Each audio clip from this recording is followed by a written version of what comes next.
Oya. Angela somewe.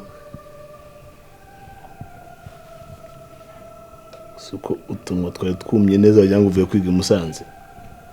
Nawe urarengeye. Oya. Utumwa twari twumye wagira ngo ukoze urugendo uvuye nk'Umusanze. Parero teta mwana wanjye.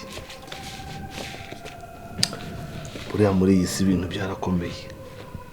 None ibibazo ibintu n'insinga. Urumva?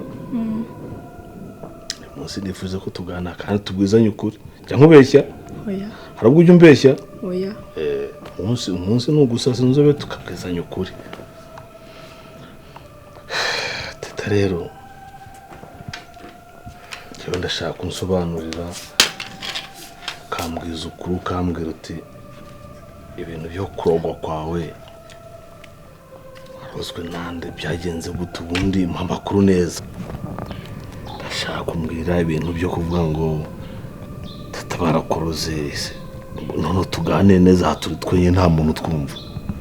Ubundi bimeze bite? Leta nduhakuroze. Umuntu wanduze. Maramubwira ariko simujya mwunyumva. Umuntu wanduze ni umuntu wa hafi ahangaha kandi w'inshuti yacu.